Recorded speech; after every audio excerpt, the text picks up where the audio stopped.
Begampur railway স্টেশনে পৌঁছে ticket নিয়ে আমরা সেকেন্ড ট্রেনে ডানকুনি গেলাম। ডানকুনি থেকে আবার লোকাল ধরে শিয়ালদায় পৌঁছালাম। আবার শিয়ালদা থেকে ক্যানিং লোকাল ধরে আমরা ডিরেক্ট ক্যানিংয়ে পৌঁছে গেলাম। এই স্টেশনে অতিরিক্ত ভিড় ছিল। এবার টার্মিনালের সাথে আমাদের আগেই বুকিং ছিল, সো আমরা এবার নৌকায় উঠলাম। দেখুন কত সুন্দর একটা ভিউ, আপনাদের দেখলে কেমন লাগছে একটু জানাবেন। সুন্দরবন একটা প্রাকৃতিক জিনিস, খুব সুন্দর।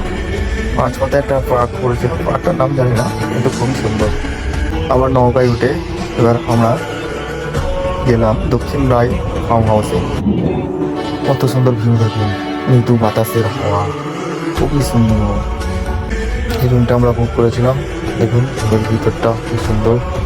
কেমন লাগছে বন্ধু একটু জানান, কমেন্টে বলবেন। তো কিন্তু খুব ভালো লাগছিল। দেখুন কি ঠান্ডা জল, ওহো মজা আছে। জায়গাটা আমার খুব ভয় লাগছিল, যদি একটু পা পিছিয়ে যায় ব্যাস খবর আছে। কিন্তু আপনারা কোনো সময় এলে খুব সাবধানে আসবেন। তোমরা জল একটু পরিষ্কার জল একে অপরে কিন্তু মিশছে না। শুনেছি অনেক কিছু দেখা যাক কি কি দেখতে পাই। চলুন। এই তো একটা হরিণ দেখা গেল, বাহ কি সুন্দর লাগছে, দারুণ দারুণ। এই কচ্ছপটাকে দেখে আমার বন্ধু আমার রাসেল কচ্ছপ। তারপর দেখলাম বাঘ মামা আমাদের দেখে দৌড়াচ্ছে।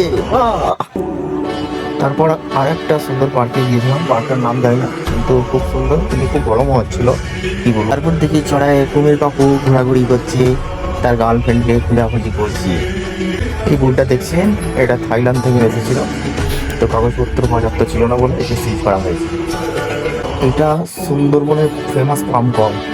এটা আগে নাকি শোনা গেছে একদিক দিয়ে জল বেরোতো, একদিক দিয়ে দুধ বেরোতো। খুবই আশ্চর্য জিনিস, আপনাদের সামনে তুলে ধরলাম, দেখে মজা পেয়ে যাবেন। দেখুন কি সুন্দর জায়গা, সুন্দরবনে কি বলে, সুন্দর জন্যই সুন্দরবন বলে। এত ন্যারো রাস্তা দিয়ে যেতে খুবই ভয় করছিল, কিন্তু ফিলিংটা একটা আলাদা ছিল। আপনারা যখন যাবেন খুব ভালো লাগে। এবার আমরা চলে এলাম বটখানি ফেরিঘাট। বাড়ি যাওয়ার পথে ঘোরা হয়ে গেল। এখান থেকে আবার ক্যানিংয়ে যাবো, ক্যানিং থেকে লোকাল ধরে একদম শিয়ালদা। সো বন্ধুরা, ভিডিওটা কেমন লাগলো একটু জানাবেন। খুবই কষ্ট করে শ্যুট করেছি, কেমন কি লাগলো বলবেন। সুন্দরবন আসুন, ঘুরে যান, খুবই ভালো লাগবে। বাই বাই, আবার দেখা হবে ব্লগে।